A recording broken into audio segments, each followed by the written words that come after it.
Genesis 5 is often read as a genealogy filled with difficult names and astonishing lifespans. Yet beneath the surface, it forms a bridge between creation, corruption, judgment, and hope.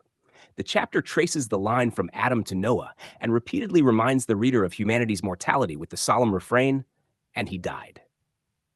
At the same time, it preserves the promise that life, inheritance, and rest would ultimately come through the seed God had already promised in Genesis 3, verse 15.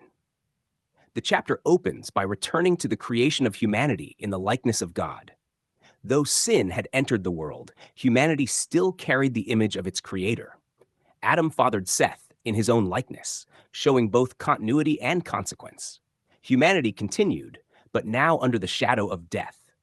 The genealogy demonstrates that the fall affected every generation. No matter how long people lived, death still reigned over them. The repeated phrase, "and he died," becomes the dominant rhythm of the chapter. Every generation testifies to the weakness of the old creation. Even those who lived hundreds of years could not escape mortality.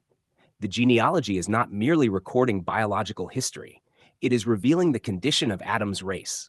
Humanity exists under corruption and decay apart from divine life. Yet there is also grace woven through the chapter. God preserved a line through Seth. After the murder of Abel and the corruption spreading through Cain's descendants, the continuation of Seth's family shows that God had not abandoned his purpose for humanity. The promised deliverer would come through this preserved lineage. Enoch stands out dramatically from the others. Instead of the familiar ending, "and he died," Scripture says that Enoch walked with God, and he was not, for God took him. Enoch represents fellowship with God in the midst of a dying world. His life interrupts the relentless pattern of death running through the genealogy. The emphasis is not on Enoch escaping history, but on communion overcoming separation. Walking with God becomes the true life humanity was created for from the beginning. The mention of Enoch also anticipates the greater victory over death that would later be revealed through Christ. While Adam's line repeatedly ends in the grave, fellowship with God points toward a new humanity defined not by condemnation, but by life. Methuselah's extraordinary lifespan further highlights God's patience. Humanity continued in increasing corruption, yet judgment was delayed.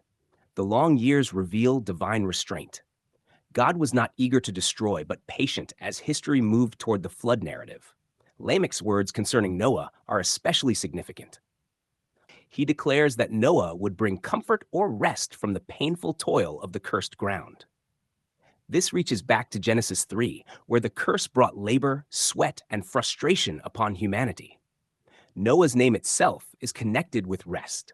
Though Noah would not completely remove the curse in his own generation, he becomes a prophetic picture of the greater rest God intended to bring through redemption.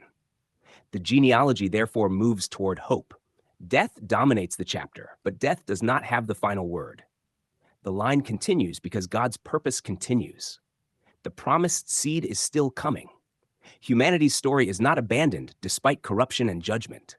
From a covenantal perspective, Genesis 5 also establishes a contrast between the old world and the coming new order. The genealogy traces the fading world inherited from Adam, a world marked by mortality, curse, and separation. The later revelation of Christ unveils the fulfillment toward which this history was moving. In him, the old Adamic order reaches its conclusion and a new creation emerges. The repeated deaths in Genesis 5 ultimately point forward to the end of the old covenant world centered in sin and condemnation. The ancient order could never produce lasting righteousness or life. It testified continually to humanity's inability to overcome death through natural descent, law, effort, or time. But through Christ came the fulfillment of God's promise: life replacing condemnation, reconciliation replacing separation, and a new humanity no longer defined by Adam's fall. Thus, Genesis 5 is not merely a list of names. It is a theological testimony about humanity's condition apart from divine life and God's faithfulness in preserving his redemptive purpose through every generation. The chapter mourns death, yet quietly announces hope. Even in a dying world, God was moving history toward rest, fellowship, and renewal.